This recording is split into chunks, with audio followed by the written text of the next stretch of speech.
Happy Independence Day to all my friends. আজি মই এখন মুখত তামোল খুমুৱাই লৈছোঁ লগতে ব্লগটো ষ্টাৰ্ট কৰি দিছোঁ আৰু এইখন চাওক এইখন মই নতুনকৈ কিনিছোঁ ভাল লাগিছেনে যদি লাগিছে আপোনালোকে কমেণ্টত জনাব লগত মই মিলাকে অলপ মাস্কখন পিন্ধিছোঁ কেনেকুৱা লাগিছে নিশ্চয় জনাব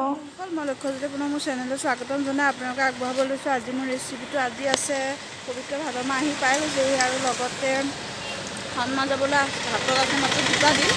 বলক কিহেৰে ভাদ মাহত এটা ঔষধি গুণযুক্ত খাদ্য খাব লাগে কি খাদ্য খাব লাগে আপোনালোকক মই দেখুৱাই আছোঁ হৈছে এইটো ওলকচু ভাদ মাহত খাব লাগে আৰু এইটো বেমাৰ প্ৰতিষেধক হিচাপে ব্যৱহাৰ হয় বুলি পূৰ্বপুৰুষসকলে আমাক কৈ আহিছে আৰু আমাৰ আইতা কাকাসকলে খাই আহিছে আমিও এতিয়া খাব লৈছোঁ আমিও এইটো ভাদ মাহত খাব লাগে আৰু মই আপোনালোকক আগজননী দি দিছোঁ যে ভাদ মাহত আপোনালোকে ওলকচু খাওক আৰু মই ওলকচুটো কেনেকৈ সিজালোঁ আপোনালোকক দেখাই গৈছোঁ এইটো মই ওলকচুটো ধুনীয়াকৈ কাটি ধুই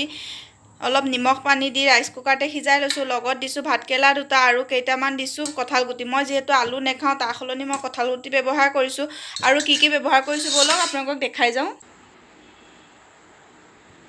ওলকচুবিলাক সদায় এনেদৰে ফুটা ফুটা এটা বাচনত এনেদৰে কুটি থ'ব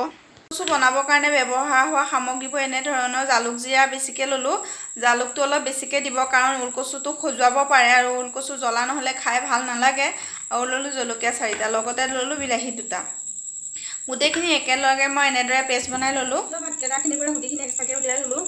উলিয়াই লৈ ইয়াতে কেইটামান দিলোঁ কাজু বাদাম আৰু যিখিনি গুটি উলিয়াই লৈছিলোঁ কোমলীয়া ভাতকেৰেলা গুটি হ'লে বেছি ভাল হয় বেছি যদি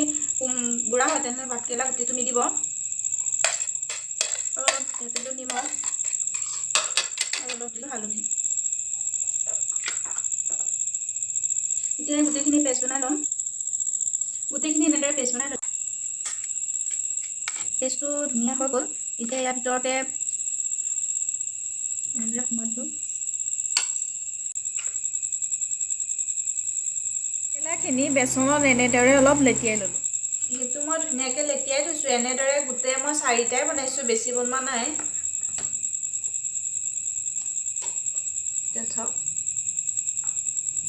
4টা এনেদৰে লেটিয়াই তেলতে ভাজি ল'ম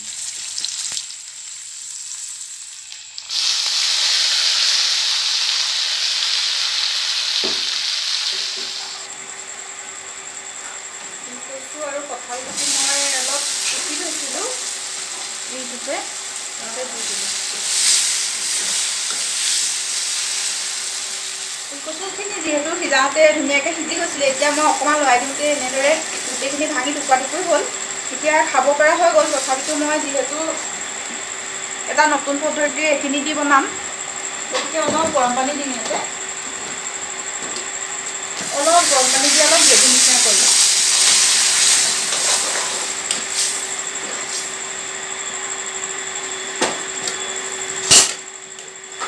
অলপ মই উতলিব দিম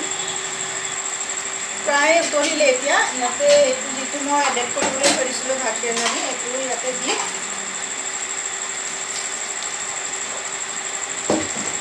ঢাকন মাৰি থৈ দিম যাতে ভালকৈ সিজিব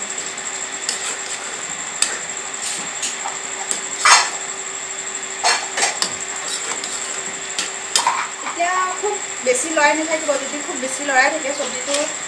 ভাতকেৰেলা এইটো বৰাটো যোৱা চান্স থাকে গতিকে খুব বেছি লৰাই নাথাকি অলপ লাহে লৰাই অলপ ঢাকন মাৰি দিয়াৰ পিছতে চব্জিটো সিজি যাব গতিকে ইমানতে মই আজি ভিডিঅ'টো সামৰণি মাৰিছোঁ এই ভিডিঅ'টো চাই যদি আপোনালোকে ভাল পালে লাইক শ্বেয়াৰ আৰু ছাবস্ক্ৰাইব নিশ্চয় কৰিব মই খাই পেলাই আপোনালোকক কৈ আছোঁ সঁচাই টেষ্টি হৈছে নিশ্চয় বনাই খাব এই ফটোখনত যে দেখিছে আটাইতকৈ মৰমৰ মোৰ সৰু ভণ্টি হয় এই সৰু ভণ্টিয়ে বনোৱা আচাৰে আপোনালোকক আজি দিম মই আহক মোৰ ভণ্টিজনীয়েনো কেনেকৈ আচাৰ বনাইছে আপোনালোকৰ লগতো অলপ শ্বেয়াৰ কৰোঁ